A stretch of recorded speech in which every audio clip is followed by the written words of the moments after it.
Amis Tuafis, bonsoir. C'est avec un réel plaisir que nous pouvons accueillir toute l'émission préférée Porias Tips pour la 7e journée.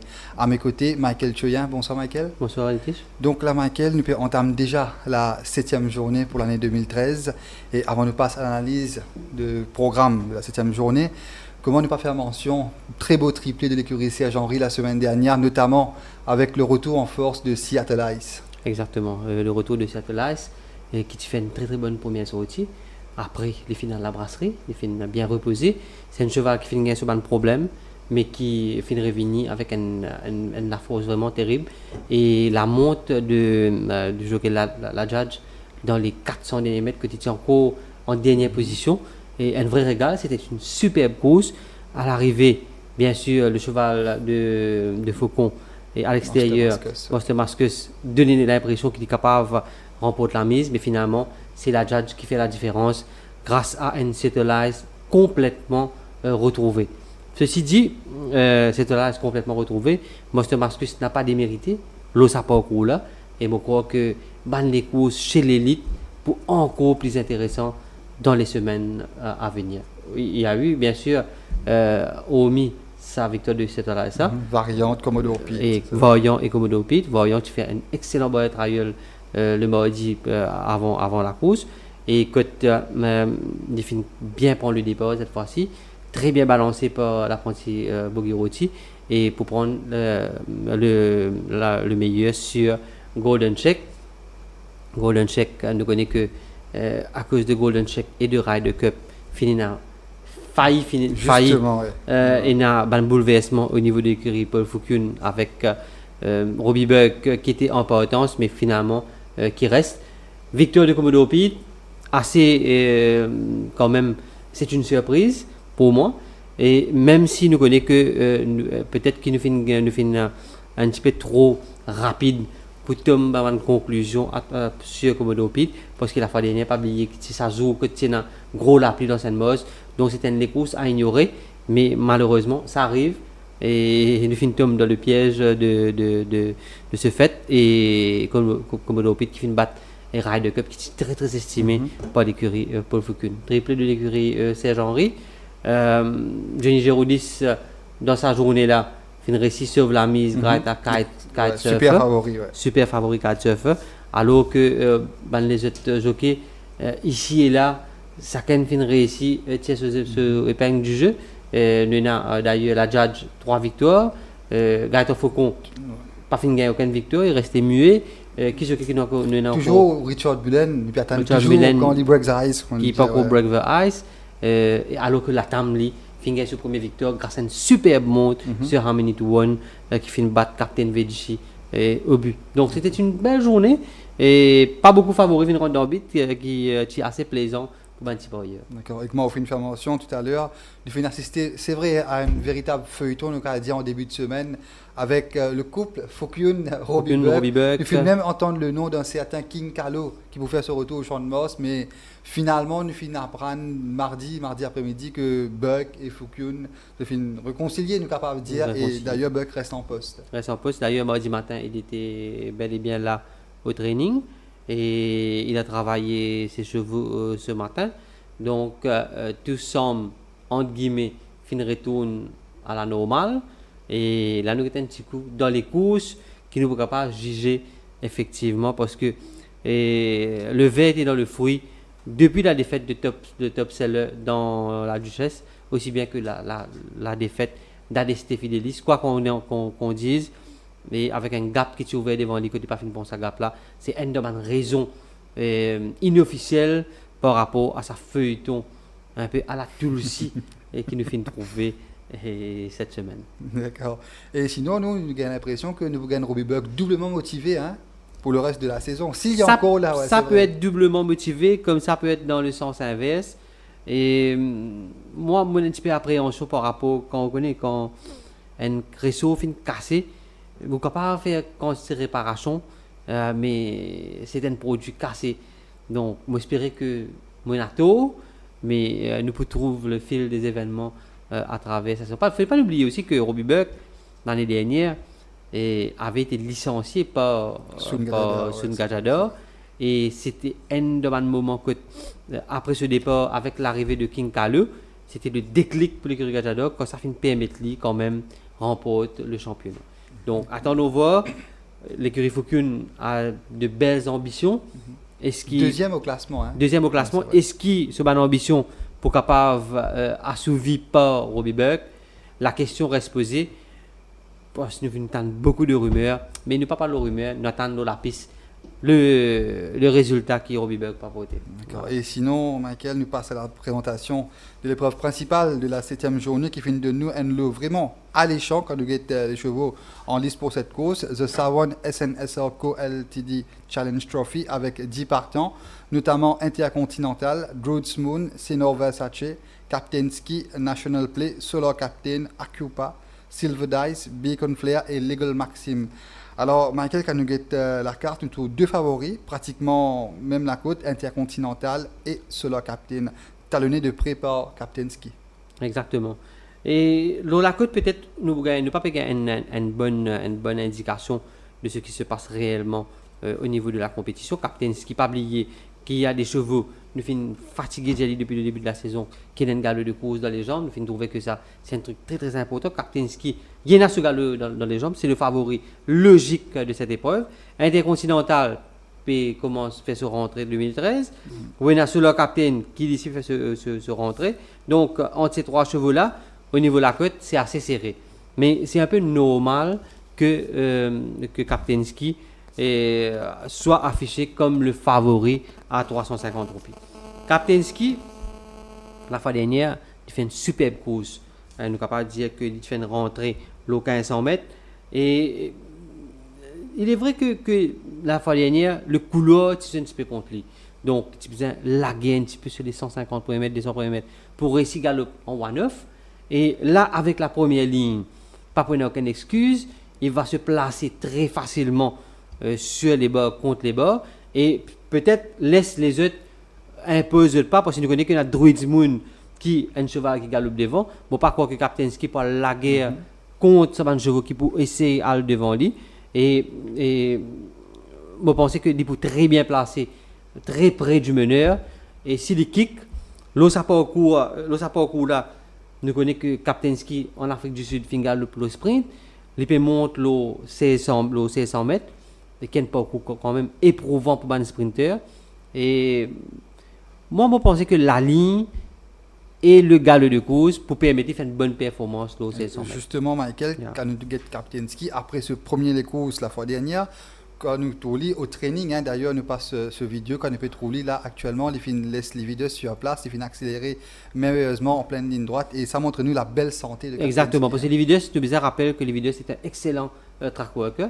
Il fait travailler avec ban chevaux qui fait très très bien au début de saison pour l'écurie Mégro, dont à Mafoufou. Et donc, je pense que Captain Ski prouve beaucoup par rapport à sa première sortie là. Mais il peut monter au 1600 mètres. Et je crois qu'il y a un parcours qu'il peut prendre pour la première fois. La fois dernière, il fait très bien au 1500 mètres. Mais il y a un mauvais couloir. Avec la ligne et le galop de course, il y a un avantage certain, même si l'autre parcours là, je préfère un Intercontinental ou même un Solar Captain. Solar Captain, justement, qui vient préparer méticuleusement au bord de la mer. Malchanceux la semaine dernière avec Master Mascus, peut-être Faucon pour essayer vraiment tenir son chance. Oui, mais seulement nous finissons remarquer que l'écurie Ricky Magor commence la saison très lentement. Je pense qu'il ne peut pas brusquer sur ban chevaux. Solar Captain, c'est un de ban chevaux qui peut apporter beaucoup de victoires à l'avenir. 9e ligne pour une rentrée face à Captain Ski qui pousse à son intérieur. Et il y a beaucoup de chevaux qui comptent le plus de fraîcheur, dont Acupa et aussi bien que Intercontinental. Donc, je pense que Solar Captain, sa tâche s'annonce très très difficile. Même si nous connaissons que c'est un cheval qui est très estimé, qui fait une gagne quand même sur 3 les courses en 5 sorties, il fait placer 2 fois, c'est un cheval qui est très régulier, nous ne pas capable d'éliminer, nous ne pas capable de retirer dans le cohorté de cette épreuve. Mais par rapport à Captain Ski, vous trouvez un petit peu en dessous, peut-être qu'il fait préparer la mer, ne pas faire une gagne hands-on sur la préparation à la mer, mais depuis que vous trouvez au training, vous pensez que Solar Captain peut-être aura besoin de cette course de rentrée. D'accord.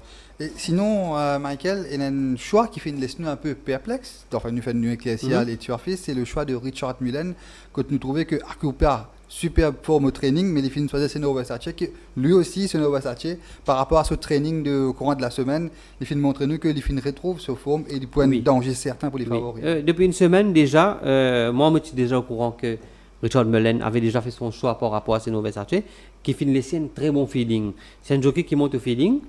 Donc, c'est lui qui a choisi Senna Versace, même si Akupa est dans une très très belle forme.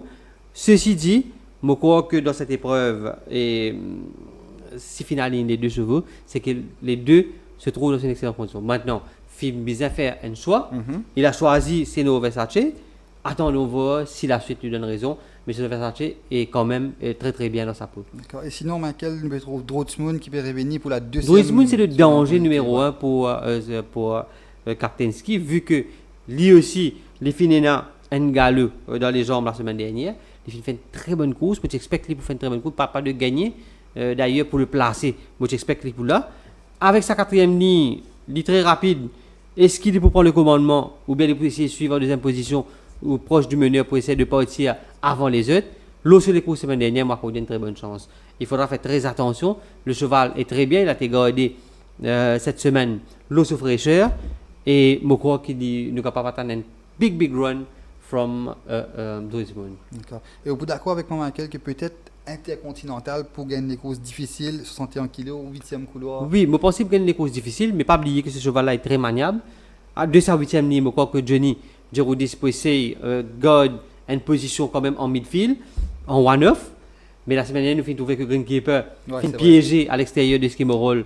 Côté Skimmerall finit poussé en déhaut en 3e épaisseur. Ça finit jouer contre lui. Il ne faudrait pas que l'Intercontinental tombe dans le piège cette fois-ci. Mais il est maniable, il est capable d'essayer à suivre près, il est capable de dropper un petit derrière aussi. Mais 61 kg sur le 2, 8e couloir, la tâche s'annonce difficile. Mais la guerre là, pour Ena, je pense que toute course de l'élite est bonne à prendre. Capable de championnat est très serré cette année-ci. Pour Ena, Paul Foucault, Gilbert Rousset, Ricky Magor et à un degré moindre, Patrick Mervin et des Gajador. Donc, ce sera très serré. Dans les courses principales, très important. La semaine dernière, on finit trouver. Et c'est là, ça fait une casse un peu comptée de Master Marcus. Mais je crois que nous sommes promis à une très très belle victoire. Vous connaissez que mon cheval préféré est Akupa. Bon, vous êtes un petit mot sur ce cheval. La fois dernière, il finit surprendre moi quand il bat Tandraji l'OC 100 mètres. C'est un cheval qui a un gros équerre. Pas oublier quand il monté par Robbie Burke pour la première sortie, affiché à 1300 roupies et il défonce la caisse. C'est un cheval qui galope bien sous fraîcheur. Il est très bien. Bogiroti peut monter en confiance. Il fait gagner la semaine dernière avec Variant. Pourquoi pas Akupa? Mais il faudra adopter la bonne tactique, ne pas partir comme un fou pour vous dropper en 6e, 7e position et progressivement amener. Alors que Beacon Flair, ça c'est un coup de poker que l'écurie Serge-Henri peut essayer. Parce que l'eau galeux, Pénoc un cheval qui n'a plus bon travail que Beacon Flair. Pour finir suivre lui pendant 3 semaines, 4 kg de remise, c'est beaucoup. Dit pour là.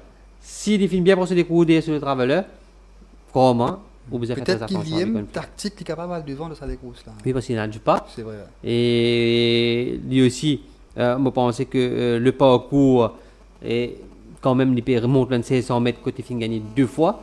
Donc attention surprise avec Beacon Flair. Mais pour résumer le tout, je ne parle pas une victoire de Kartensky, même si pas loin parcours un peu long pour lui. Kartensky, Akupa, et Droitsmoon et Beacon Flair. Voilà, sinon, dans le désordre. Ouais. Dans le désordre, et sinon, Michael, qu'on reconnaît, bien content, on prend un risque.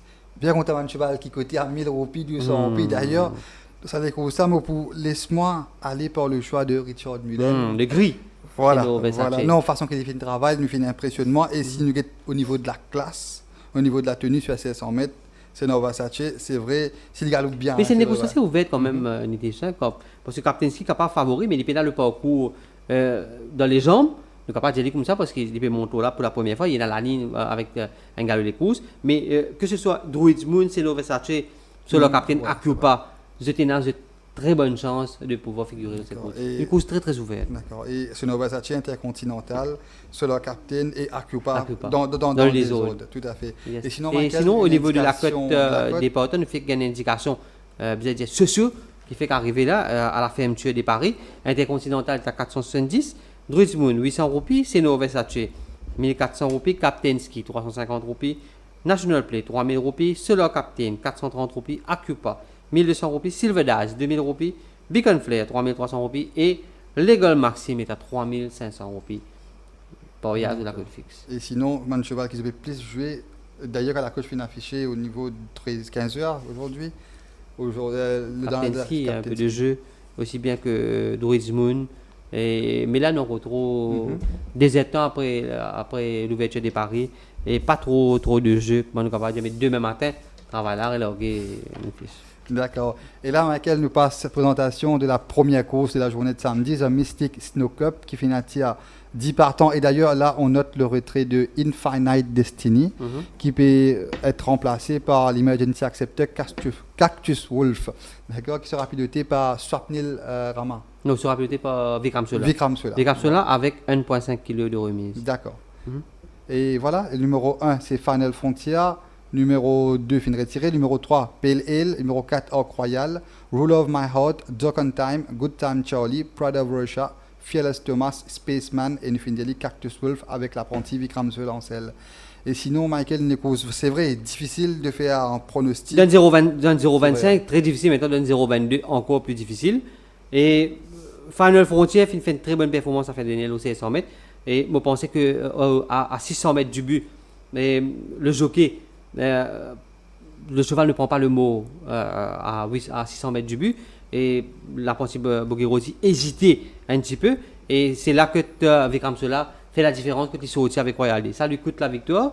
Et je crois que dans sa classe-là, il peut sortir d'un 20-36 pour venir d'un 0,22. Donc, pour vous dire que dans cette classe-là, Final Frontier, pour moi, est le favori logique de cette épreuve. Et d'ailleurs, Bagherotti finit de choisir Final Frontier au profit de Pelé. Là. Exactement. Comme outsiders, Mopujaou fait attention à Duck on Time, qui la fois dernière, ça développe, mettre un tongue taille à nouveau.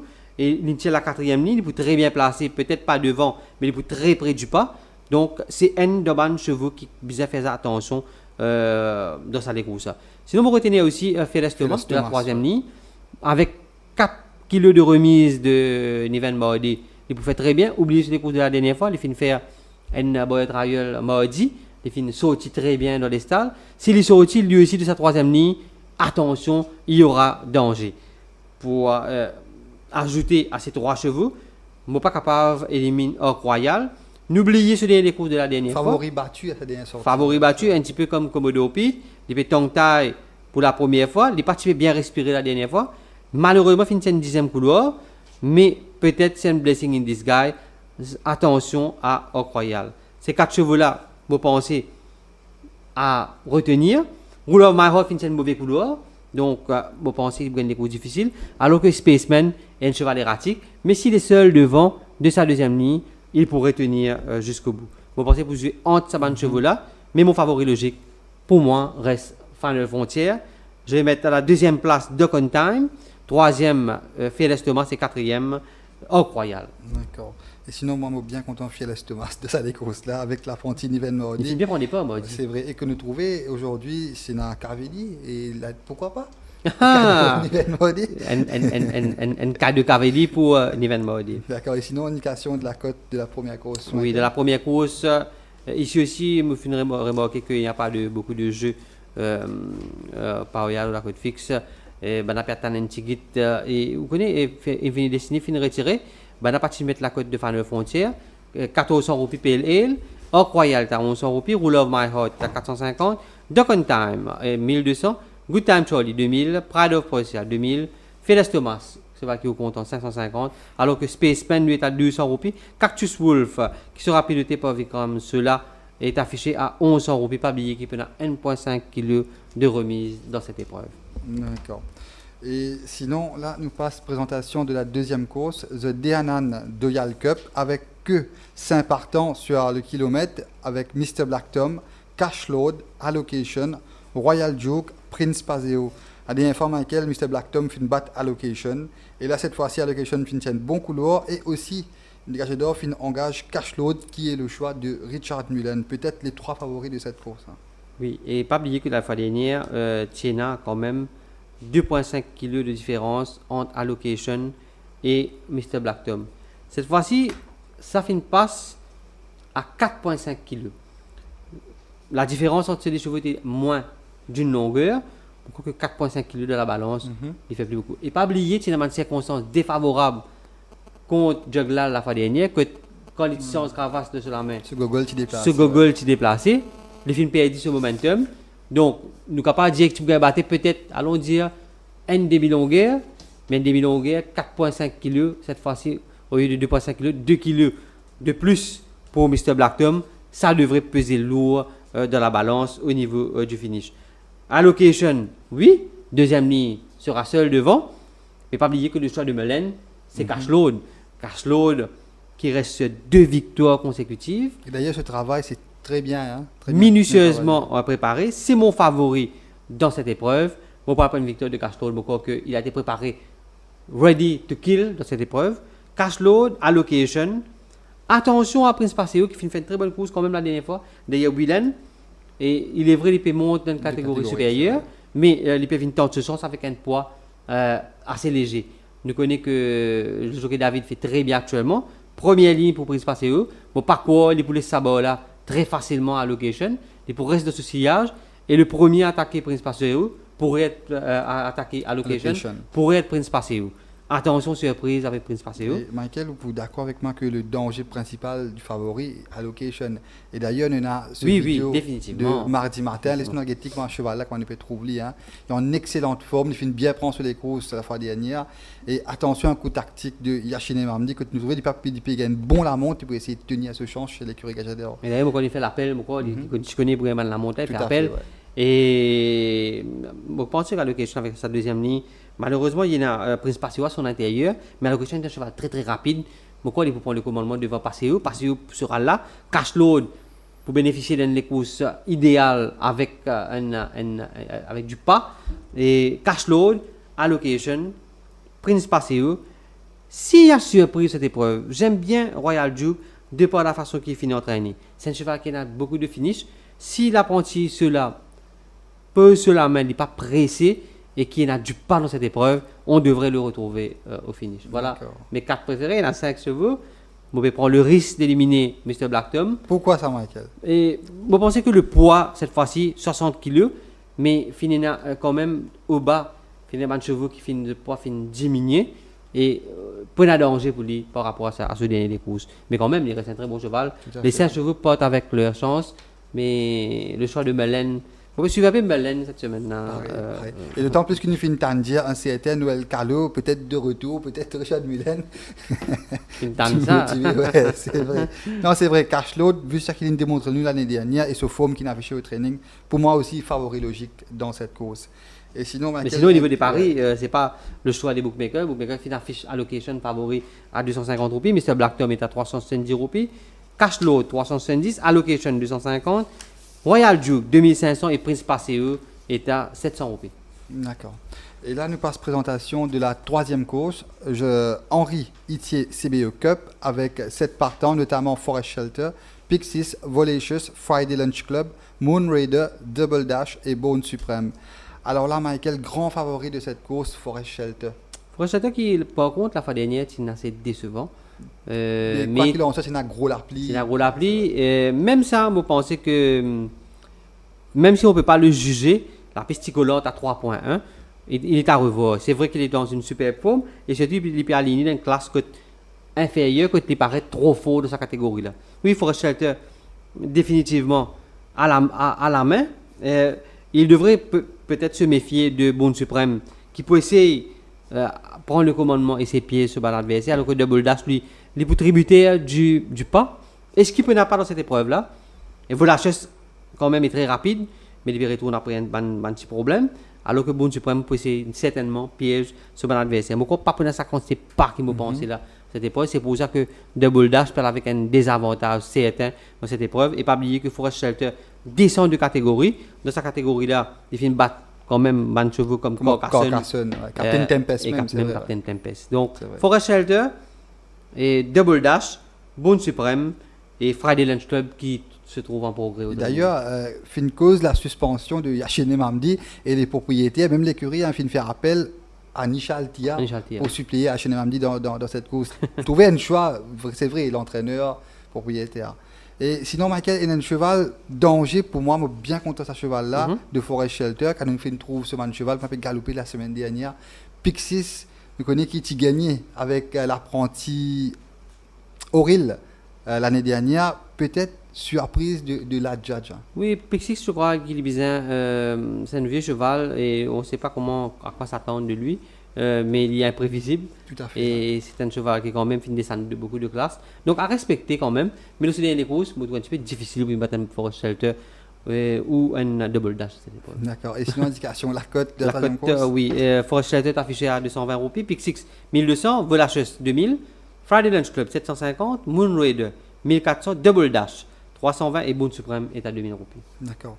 Alors, Michael, la quatrième course, The Pierre Noël Cup, avec 10 partants, notamment Fidelis, Naughty Prince, African Dancer, Cheerful News, Dynastor, Piece of Paradise, Royal Times, Windcoat, Pilot et Massive Impact, qui peut faire ce retour après sa chute dans le paddock la semaine dernière avec le jockey Buck. Et sinon, Michael, dans ces courses-là, Royal Times, favori logique, c'est vrai. Hein? Oui, Royal Times, logique, oui, mais c'est une épreuve quand même avec des chevaux... Pas le dire moyen, mais quand même, c'est un champ côté ban chevaux de rétrosette presque au même niveau. Royal Times, il est vrai, et celui qui est le plus régulier, il tire la première ligne, il a une classe côté à l'aise, donc par équipe n'a pas, avec la présence des chevaux comme Cheerful News, African Dancer ou même Fidelis. Dynastor pétier les œillères à ma grande surprise, peut-être qu'il peut venir gagner un run. Puis sur Paradise, puis affronte quand même loin de 1500 mètres de chevaux d'une bonne classe par rapport à lui.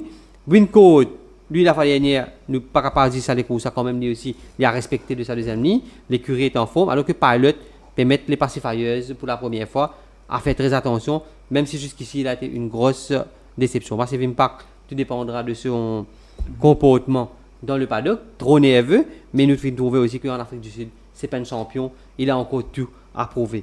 Tout semble indiquer que P.Alvin Victor de Royal Times, assez facile. Mais attention au numéro 1, je ne sais pas que les Crigadjador, il tape dans le jeu ça cette semaine. Et il fait une très bonne course, même s'il tient un peu sur le mot, l'eau à 1500 mètres. Derrière Captain Tempest, il est à l'aise de sa division-là. Pas oublier qu'il y a devant, il est capable de suivre de très près et accélérer. Et je crois que Mullen est très bien placé. Royal Times, Fidelis, bien contre Dynastor, mais je ne comprends pas qu'il fait définitivement ça, l'équipement là. Alors que African Dancer, tout dépendra comment il peut comporter de son 9e couleur. Mais je ne pas juste Pilot avec ce pacifier, je crois qu'il fait une meilleure des courses, pas bien finir battre avec Yam. Pour se rentrer, attention à Pilot pour une place dans le quartier. Et il y a un cheval là dans lequel qui, vraiment, puis étonne-moi, le cheval de l'écurie Fukun, il est très chuchoté. Quelques minutes avant le départ de sa dernière course, quand il fait une chutée au paddock, et là, il peut monter par Vijay Anand Bandhu. Nous connaissons Vijay Anand Bandhu qui monte une doublure de l'écurie Paul Fukun. Souvent, il cause une petite surprise. C'est un cheval qu'il ne faut pas négliger à ce Massive Impact. Ouais, c'est vrai. Et sinon, indication de la cote. La cote, Fidelis est à 700, Naughty Prince 4000, African Dance est à 1600, Cheerful News 1200, Dynastor 750, Piece of Paradise 1400, Royal Times est à 200 roupies, Windcoat est affiché à 1600 roupies, Pilot est à 2000 roupies, alors que Massive Impact est à 5000 roupies. Donc chez les bookmakers et chez SMS Sport, il y a Royal Times, grand favori à 200 roupies, à 190 roupies. Mais comme je vous l'ai dit, Fidelis quand même reste un très bon outsider à 700 roupies. D'accord. Peut-être nous va une journée farce de Richard Mullen. Hein? Tout semble indiquer qu'il a de très bonnes chances. Maintenant, je crois que ce que nous trouvons au la piste à Dubaï, c'est pas ce que nous trouvons jusqu'à l'heure au champ de Moss. Attention au réveil de Richard Mullen. Tout à fait. Et là, Michael, nous passe à la 5e course, The Norbert Poupard Cup, avec 8 partants, notamment Alvaro, American Emblem, Winter Sky, D-Major, Make My Grey, Rainbow Man, King Fayem, Iwaini. Nouveau cheval de l'écurie Gilbert Rousset, D-Major, cheval qui est venu avec une excellente réputation d'ailleurs. Oui, attention à D-Major. D-Major, quand même, a couru contre ban de chevaux comme Tandraji. Tout à fait. Ouais. Il fait très bien travail au training.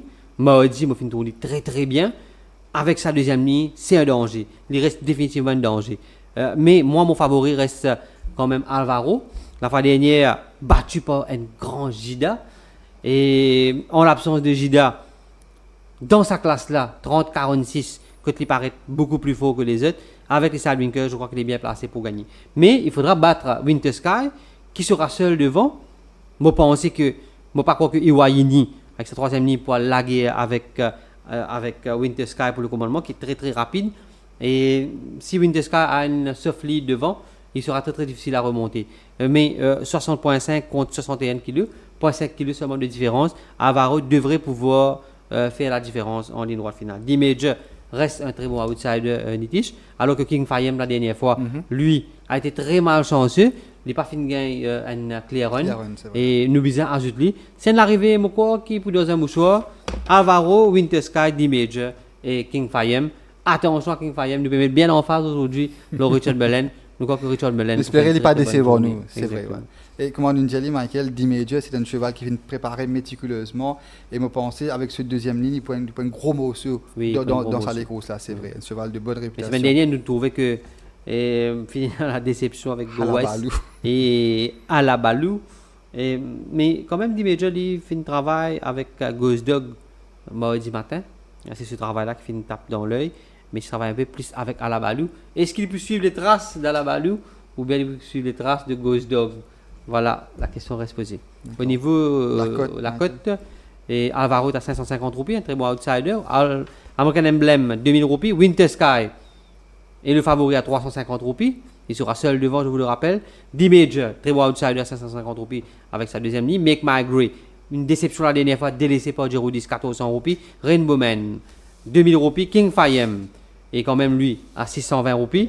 Un bon outsider, alors que Iwaini, très régulier, qui a le meilleur time factor, est affiché à 700 roupies pour y ajouter la cote fixe. D'accord. Et alors là, Michael, nous passe à la présentation de la 7e course, The Amédée Poupard Cup, avec 10 partants, notamment Lord Gogol, Stunning Tiger, Al's Deputy, Lance Wood, Makes Me Wonder, Singing Lord, Al Masri, Prince of Troy, Wonderlane, Asuja Wood. Alors Michael, favori logique et super favori. Pratiquement une certitude pour bon nombre de turfistes, Lord Gogol. Certitude, je ne dirais pas. Mais je crois que c'est la plus belle course de la journée. Peut-être l'épreuve principale, Angeli les courses, mais ça, les courses là, où il y a de bons prétendants. 61 kg, dans ça, les courses que tu as battu avec Accéléraux la dernière fois. Troisième ligne, il peut mettre les œillets pour la première fois. À prendre avec des pincettes. Certitude, je ne dirais pas, mais très bonne chance, oui. Très bonne chance, parce que, pas oublier, il s'est revenu après l'intersaison. Il s'est fini après beaucoup de mois d'absence. Il finit sur un problème. Et l'autre Gogol paraît une revenu en forme. Au training, il est très très bien. Et pas oublier qu'il a son intérieur pour un Stunning Tiger. Stunning Tiger finit battu de très peu pas sur le Traveler. Et il fait un travail en champion au training. Justement, Michael, nous avons une vidéo de Stunning Tiger avec l'apprenti Sola sur le dos. Et quand nous trouvons dans sa vidéo-là, il affiche une très belle forme et le cheval respire à la santé, c'est vrai. 9e couleur la dernière fois, croyez-moi, avec sa première ligne, il faudra faire très attention à Stunning Tiger. 1,5 kg de remise, il pourra ciser tranquille, qu'il n'a pas, il est capable de suivre proche du meneur. Et moi, je pense qu'il a une très très bonne chance. Et si les devants, sera encore plus difficile pour les autres de le rattraper quand je l'ai vu dans une très très belle forme.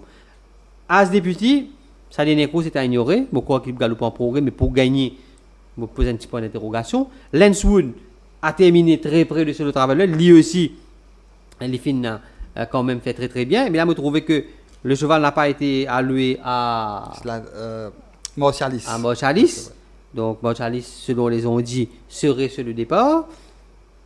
La monte a été accordée à Bogiroti, mais c'est un cheval très difficile à piloter. Je crois que peut-être là c'est une erreur de la part de l'entraîneur de ne pas le confier à Morchalis. Même si Morchalis s'est montré assez moyen jusqu'ici, mais pas si il a un bon cheval pour gagner. Makes Me Wonder, la dernière, et le jockey, suspension de Oulash. 11e ligne, Mon envie connaît que tu peux galoper que ça 11e ligne. Très très difficile pour Makes Me Wonder. Singing Low, il peut directement dans 1000 mètres pour aller loin de 650 mètres. Vous connaissez cette transition-là, c'est très difficile. Et les mansions, on ne peut pas faire réussir cette transition-là. Donc ça aussi, même avec sa deuxième ligne. D'ailleurs, Robbie Burke l'a délaissé au profit de Prince of Troy, qui finit à la 9e ligne, mais qui finit battre quand même Captain Vediship et monte loin de distance. Manière qui finit la dernière fois à retenir. Donc pour moi, jusqu'à là, je trouvais que il y a l'autre Google, Stunning Tiger, Prince of Troy, alors que Wonderlane, lui, il finit battu la fois dernière avec Prince of Troy, 60,5 kg, c'est là sur les deux, c'est facile 58 kg. La ligne peine problème parce que c'est un cheval qui quand même a un très bon finish. S'il gagne pas 1-9, il peut dans ce sens. Asa Jawood, lui, est à revoir. Il paraît pas encore atteindre ce forme, ce poids de forme. Donc, l'autre Google, Stunning Tiger, Al-Masri, comment oublier que c'est Al-Masri? C'est mon cheval du Al-Masri, Prince of Troy et Wonderlane. Entre ces 5 là, je dis franchement, j'ai une préférence pour Stunning Tiger. Il est pour près du pas, il a très bien travaillé, il a 1,5 kg de remise. Le jockey le connaît comme le fond de sa poche, il fait le travail depuis qu'il fait Ville Maurice. L'autre Google pour son extérieur, moi j'ai une préférence pour Stunning Tiger. Mais derrière Stunning Tiger, je ne sais pas nous encore, je ne vais pas parler pour l'autre Google, je vais parler pour Al-Masri. Aguette ça les courses qu'Al-Masri fait la fois dernière, derrière l'autre Google. Jamais l'autre Google pas fini prendre lui du terrain à aucun moment. Al-Masri se trouve dans une forme encore améliorée, 59 kg sur le 2 par rapport à 61 kg. Je parle pour la deuxième place, je parle pour Al-Masri. Stunning Tiger, Al-Masri, l'autre Google et la quatrième place pour recevoir Prince of Troy et Wonderlane. D'accord. Et moi, je suis bien content. Je fais une longue exposé parce que je suis bien content de les courses. C'est des courses quand même assez ouvertes. Et quand on regarde des courses, c'est un plaisir quand même pour analyser Nitish. Tout à fait. Et sinon, choix, c'est quoi, Al-Masri? Je suis bien content de l'autre Google de ça, les courses là. Le fait que l'autre Google nous connaît à Stéa, il n'est pas nécessairement à devant, il mise sur finish, mais. Johnny Jorodis qui peut monter peut-être les bingers aussi pour être lié. Tout à fait. D'ailleurs, il fait une tour qui fait une porte sur l'équipement-là au training. Il paraît bien à l'aise. Tout à fait. Et sinon, indication la cote, Michael? Sinon, au niveau de l'indication de la cote, chez SMS Poriaz et beaucoup de Michael, l'autre Google, bien sûr, le grand favori à 270 roupies. Stunning Tiger est à 1000 roupies. As Deputy est à 4000 roupies. Lancewood est à 750 roupies. Makes Me Wonder, 1400 roupies. Singing Lord, 1100 roupies. Al-Masri est à 1200 roupies Nitish. Et Tinoben et Prince of Troy 750 roupies, Wonderlane 700 roupies, Asa Jawood 4000 roupies. Paraît que l'autre Google peut faire de tout pair. Moi, on va payer moi. D'accord. Et nous passons à la 8e course, The Dr. V. Pierre Gopi Cup avec 7 partants, notamment Cult Status, Up Company, Shanghai Kid, Kentucky Shake, Joyce Legacy, Piquet et Chestnut Moon. Alors Michael, quand nous guettons ces courses-là, nous retrouvons Up Company sans l'apprenti Bicari qui, Johnny Jorodis, par fin gagné là, et aussi le retour de Kentucky Shake. Un très bon cheval. Très bon cheval. La fois dernière, tu finis faire des sauts de style, tu finis sans se jockey. Et moi, j'ai une très bonne chance, mais le favori pour moi dans cette épreuve reste quand même Joyce Legacy, depuis la façon de finir galoper des Zida. Retenez bien ce nom, Zida là, c'est un champion sanitis. Au final, de sa film là. C'est pas un cheval normal, c'est un grand cheval. Un peu à l'image de Liquid Motion. Oui, tout un cheval qui finit derrière lui est à estimer. Donc, on parle pour Joyce Legacy. Robbie Burke, pour pas quoi, pour faire belle avec les premières lignes cette fois-ci. Le danger pour lui viendra surtout de Kentucky Shake, qui a été très bien entraîné, qui viendra très très fort. Up Company, pour finir tourner un petit peu au-dessus, battu par Intercontinental au training. Beaucoup de pour business à l'écoute, ça que Status encore tout approuvé la fois dernière, il fait une mauvaise course l'année dernière. Piquet, c'est un fencer, 6e couloir côté pour placer, alors que Chestnut Moon, lui, quand même, encore tout approuvé. Il termine très très loin de ban vainqueur jusqu'ici. Joyce Legacy, Kentucky Shake, Shanghai Kid sera un très bon outsider avec les œillères. Les pas termine loin de Prince of Troy et la 4e place Up Company. Mais Joyce Legacy sera très difficile à battre. Croyez-moi, Nitish. Le rachat de Robbie Burke du Canadien. Espérons-le. Sinon, moi, je suis bien content au niveau de la valeur. C'est Kentucky Shake et sans oublier au cheval qui est bien content, Joyce Legacy.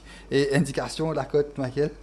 Le Status est à 2000 roupies, Up Company est à 370 roupies, Shanghai Kid, un très bon outsider à 550 roupies, Kentucky Shake, lui aussi 570 roupies, c'est un aubaine, alors que Joyce Legacy est le grand favori à 270 roupies, Piquet 1100 roupies, Chestnut Moon 6000 roupies. D'accord. Et là, nous passe présentation de la dernière course au programme. Une fois n'est pas coutume, 9e course dans cette journée. Et d'ailleurs, ça que nous finissons à prendre, c'est pratiquement chaque fin de mois, nous prenons 9 courses par rapport... Du monde, la casse de ce poste, 9 courses. D'accord. Mais si tu guettes bien, franchement, Michael, quand nous guettes, des fois, nous manchons qu'il n'y a que 5 portants, 7 portants. Vous pensez que tu es capable de réduire les courses à 8 courses, nous tu gagnes un peu plus portant dans ce... Parce que nous avons une épreuve quand même de 1000 mètres que c'est dans 5 portants. Et voilà la présentation de la 9e course. Strike Again, Diamond Like, Ghost Dog, Shekado, Monsieur Nando, In Position. Alors là, Michael nous a l'occasion pour la toute première fois de l'histoire des courses à Maurice, l'occasion un cheval italien participer en compétition et Monsieur Nando fait une bonne impression au training. Oui, il a très bien travaillé, il a une bonne travail le mardi matin. Il est vrai, sollicité par le jockey Marchalis, mais il finit la 3e ligne. Attention, nous finissons trop chevaux français, pas oublier dans le passé très très récent de cela. Nous avons Tito Maneleu, si je ne me trompe pas, et qui a gagné avec Anutel. Et attention, parce que c'est un grand cadre, il paraît qu'il est bien adapté. Il y a une question d'outsider, mais quand même, il y a des monstres là-dedans. Tout à fait. Diamond Light et Ghost Dog. Mais cette fois-ci, je crois que c'est l'heure du rachat pour Diamond Light. Vous trouvez en progrès. Ghost Dog, la fois dernière, pas oublié, il manquait Taslo piqué, on finit de dire. Il finit subir un manque de train. Un manque de train, mais il finit très bien entraîné. Diamond Light est quand même très bien loti. Pas fini de battre la dernière fois, pas beaucoup. Pas oublier que la dernière fois, il y a 2 kilos entre Ghost Dog. C'est Diamond Light qui rend Ghost Dog 2 kilos. Cette fois-ci, c'est à poids égal. Un demi-longueur. Donc, on va finir de dire tout. D'accord. Livali. Tout à fait. Livali avec ce galop de course de la jambe pour Diamond Light devant Ghost Dog. Attention à M. Nando, alors que Strike Again fait une très bonne course de rentrée derrière Accéléro. Une position peut-être sera seul devant, il peut essayer de réduire les courses là. S'il réduit, ça ne va pas aider Ghost Dog. Qui pour la tactique de Chekado, peut-être qu'il peut venir à l'extérieur de une position, ça c'est mon lecture dans les courses. Diamond Light, pas oublier, il n'a pas besoin de terrain rapide, mais quoi qu'il lui-même qui peut plus bénéficier du terrain qui sera imposé à l'avant par une position. Mais le grand hic reste. Après Kentucky, on va nous gagner M. Nando. D'accord. Et que nous trouvons, Michael, c'est vrai, hein, la fois dernière, Ghost Dog t'amène un peu moins de poids que Diamond Light. Là, tout à fait. De différence, c'est facile, le poids est égal. Et pas oublier, Pemotland, c'est 150 mètres qui est encore à l'avantage de Diamond Light. Et beaucoup fin fité pour gagner ça en été. Tout à fait. Moi aussi, je suis bien content, d'accord avec moi, bien content de Diamond Light, surtout avec ce galop des courses dans la jambe. Mais Ghost Dog, c'est vrai, il fait extra peu à sa cheval là. Oui, tout à fait. Mania qui finit gagner, il reste 3 victoires consécutives, les 4 victoires il finit l'année dernière. Je ne comprends pas comment Girodis avec Robbie Buck finit perdre 10 là l'année dernière. Et j'ai même capable de répondre. D'ailleurs, Girodis, tu s'ispannes le Ghost Dog là, exactement. Et sinon, la cote de la 9e course, Michael? Ah, ça sera très intéressant, Nitish. Duel. Strike Again, 2500 roupies. Diamond Light, 250 roupies. Ghost Dog, 240 roupies. Cheka 2, 1600 roupies. Monsieur Nando est à 2000 roupies alors que In Position est affiché à 550 roupies. Bah là, il y avait attention, In Position à devant et tenir jusqu'au bout. Mais crois-moi, ça dit là, pas pour facile pour battre. Tout à fait, Michael. Et sinon, là, nous finissons faire le tour des 9 courses. Tout à fait. C'était un ou banker ou tant de bazar, Michael? Au banker, pas de banker au champ de boss, je me rappelle, chaque fois je dis ça. Mais quand même, et j'aime bien Diamond Light. Je suis bien content, bien sûr, Al Masri et Stunning Tiger dans la 7e course. Joyce Legacy, pour moi, a une très bonne chance. Et ça, les courses Royal Time, ça, je pense qu'il peut être un outsider. Je suis bien content de chevaux de Melen, Cashload, Fidelis et Seno Versace. Et aussi bien que Alvaro est un très bon outsider dans la 5e. Et oui, voilà, un peu en gros, mon préféré. Mais au niveau béton, on va dire, Joyce Legacy et Diamond Light, je crois bien qu'il y a des dernières courses. D'accord. Et moi, comme je dis, je suis bien content Forest Shelter. Et aussi, l'autre Google me prend un petit peu risque au niveau de Stunning Tiger. Forest Shelter, l'autre. Et comme outsider, je suis bien content. Attention à Seno Versace. C'est back to best. Et d'ailleurs, le choix de Richard Mullen. Tout à fait. Quand même, au niveau de ce qui nous est proposé, de belles courses quand même assez balancées. Tout à fait. Une belle journée. Une belle journée en perspective. Même si, prenez compte, en ligne de compte la météo, qui ne s'annonce pas trop. On annonce un week-end pluvieux. Donc, espérons que le roi soleil sera là pour nous, Nitish. D'accord. Et là, Michael, nous arrive à la fin de l'émission Poyaz Tips. Donc, nous souhaitons toute bonne chance pour la journée de samedi. Et nous donnons ce rendez-vous à la semaine prochaine, Michael. Merci beaucoup, Nitish. C'était un plaisir de vous accompagner. Et bonne chance à tous nos bandes. Bonsoir. Bonsoir.